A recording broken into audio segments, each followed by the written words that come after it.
Bienvenidos a una edición más de Espíritu Canal, hoy lunes 10 de enero del año 2022.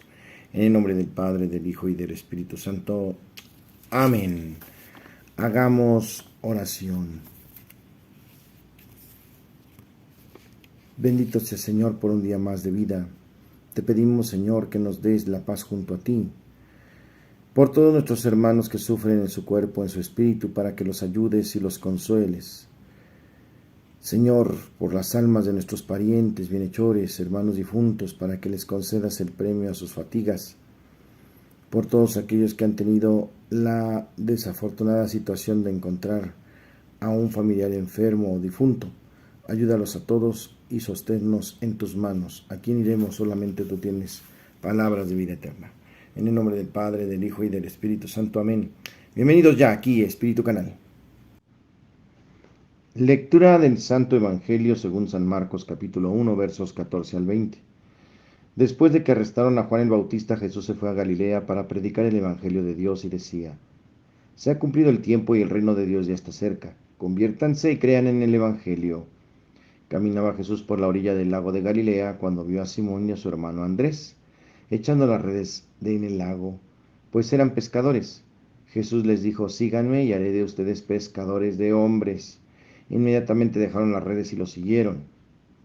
Un poco más tarde vio a Santiago y a Juan, hijos de Zebedeo, que estaban en una barca remendando sus redes. Los llamó y ellos, dejando la barca a su padre con los trabajadores, se fueron con Jesús. Palabra del Señor.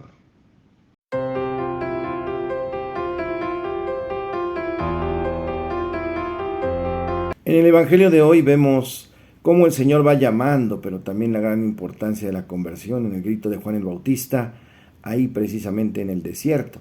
Parece que no hay nada, pero hay muchos que se están convirtiendo. Y sin embargo, el Señor empieza a llamar a su proyecto de iglesia, a su proyecto de salvación, a los primeros discípulos.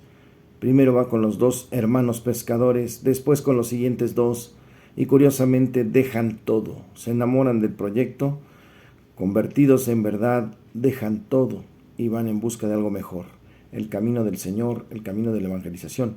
El proyecto es difícil y es fuerte, es contundente: los haré pescadores de hombres. Entonces de eso se trata. Vamos a pedir al Señor que nosotros también seamos conscientes de este llamado y que no escatimemos en su respuesta.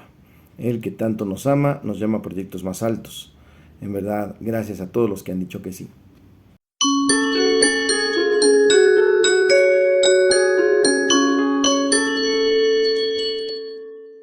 En el tema de hoy, comunión para la esperanza. Queremos ser testigos de la esperanza, ir al fondo de la vida, de la ilusión de las personas. ¿Qué podemos entonces hacer como ser testigos de esperanza? ¿Cómo es eso?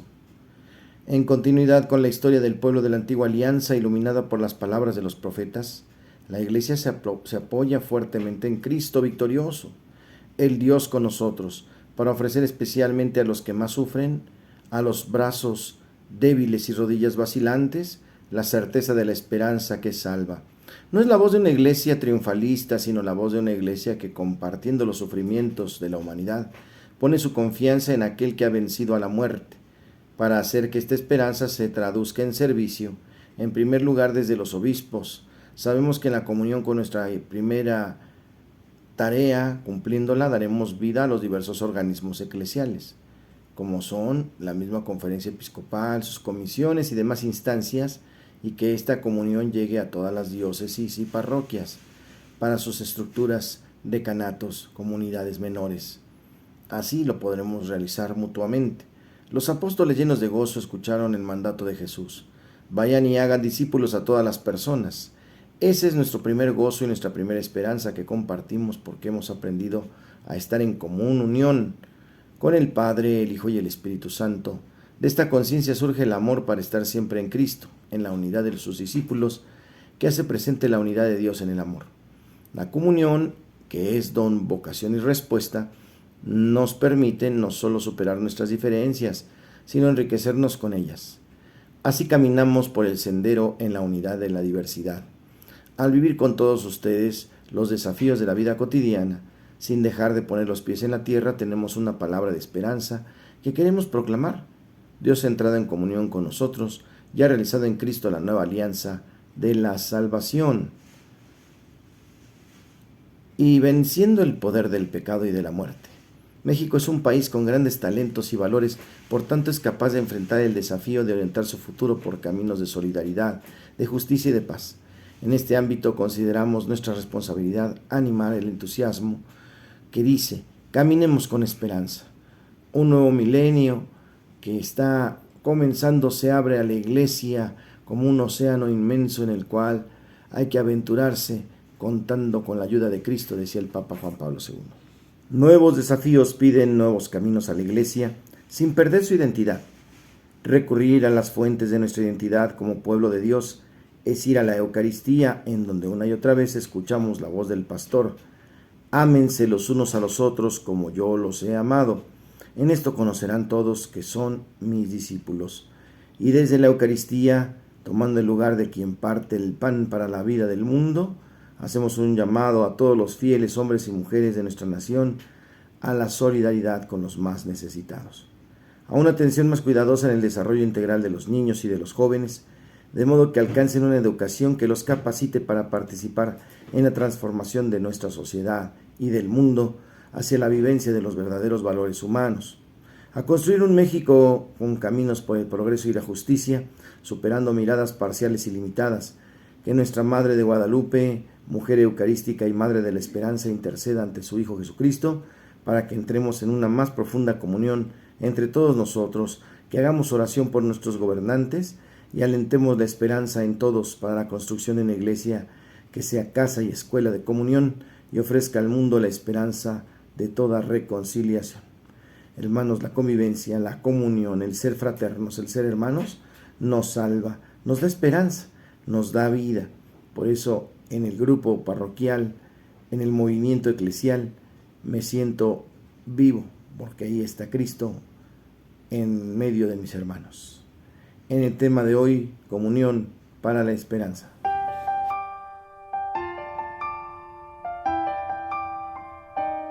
Y vámonos a un canto vocacional del coro San Ignacio. La rola se llama ¿Qué quieres de mí, Señor? ¿Tú ya lo sabes? Y porque el concepto que me muestras del amor suena tan distinto al que concebía yo. Y lo que pensaba que era mi felicidad ya no es suficiente. Yo te quiero preguntar, ¿qué quieres de mí, Señor? Que tu voz resuena fuertemente.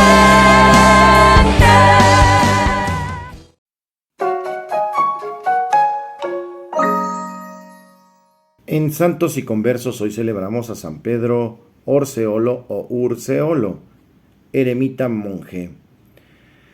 En el martirologio romano, en el monasterio de Cuixa, en los Pirineos, San Pedro Orseolo, el cual siendo de Venecia, se hizo monje, distinguiéndose por su piedad y austeridad y viviendo en un eremitorio cercano al monasterio.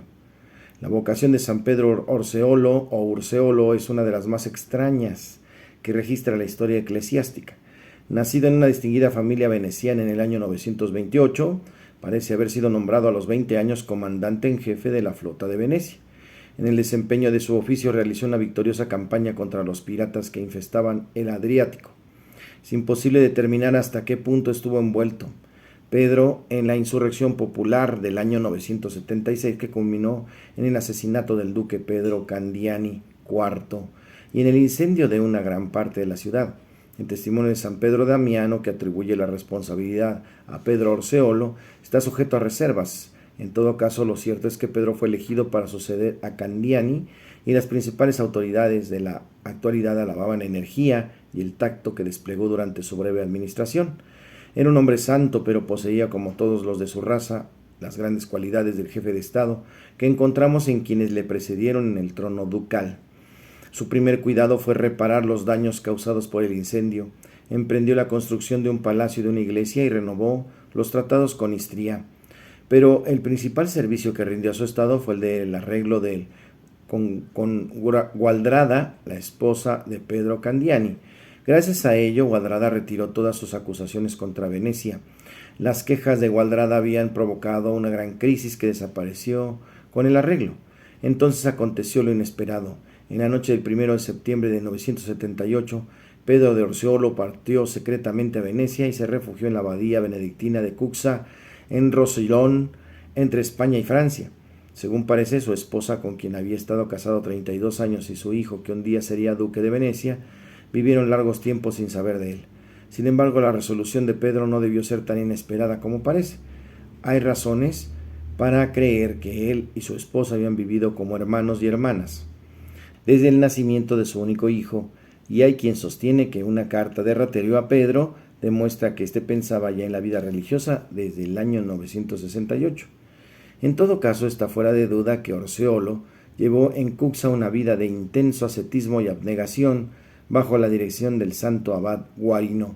Más tarde, deseoso de mayor soledad, se construyó una eremita, probablemente por consejo de San Romualdo, quien fue el gran propagador de esta forma particular de la vocación benedictina.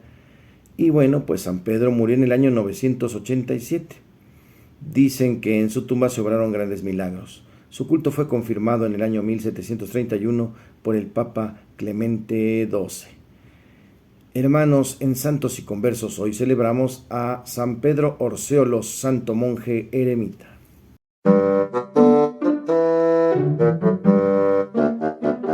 En el chiste, reflexión del amor. Una mujer puede regresar 100 veces con el hombre que le rompió el corazón, pero jamás regresará con la que le hizo mal las uñas o el pelo.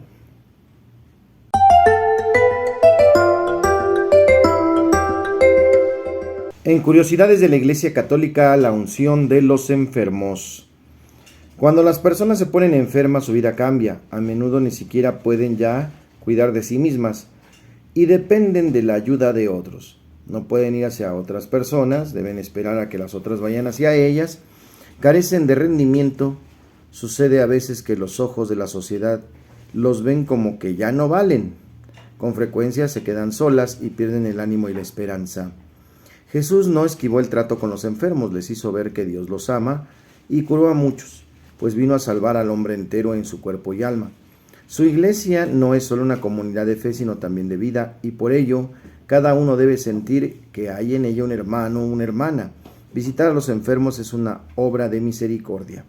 Y desde el principio la iglesia ha mostrado siempre una solicitud especial para con los enfermos.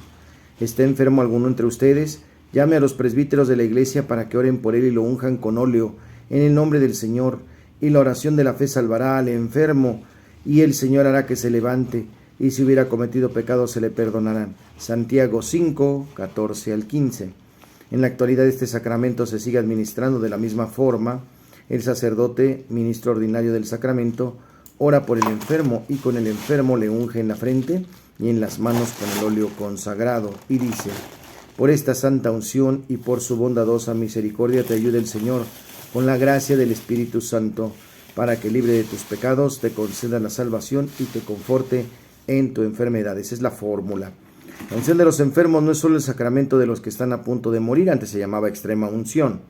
Puede administrarse a quienes se hallan en peligro de muerte por una enfermedad grave, por una posible operación, pues toda enfermedad nos hace vislumbrar la muerte. Es apropiado recibir la unción de los enfermos antes de una operación, de un viaje peligroso, importante, o cuando debido a la edad avanzada las fuerzas se debilitan. Esto también lo podemos checar en el Catecismo de la Iglesia Católica, numeral 1514-1515. En el curso de una misma enfermedad no se repite la unción, porque este sacramento representa una consagración del estado de enfermedad. Puede reiterarse si la enfermedad se agrava. Con mayor razón, la unción puede administrarse a los que están a punto de morir.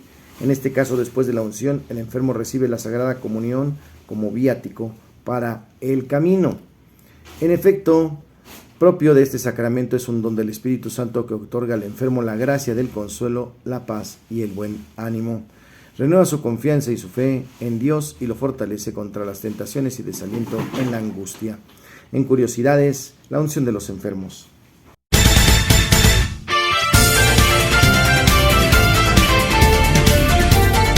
En la buena onda hemos concluido ya el tiempo de Navidad. Una buena idea, una buena onda sería acudir a la parroquia y apoyar a levantar, a quitar todos los adornos, las esferitas, las figuras del nacimiento. Echar la mano entre varios es poco trabajo para muchos y no que sea mucho trabajo para unos pocos. Qué hermoso es poder contar con una comunidad que siempre está dispuesta a apoyar en todo terreno. El Señor les guarde, les protege, les bendiga, haga resplandecer su rostro sobre ustedes y les conceda la paz. Que les bendiga el Padre, el Hijo y el Espíritu Santo y les acompañe siempre. En este 2022, yo soy el Padre Jorge Arturo Moreno y con gozo les doy gracias a todos por estar con nosotros en su tiempo y corazón y por supuesto mis oraciones para ustedes.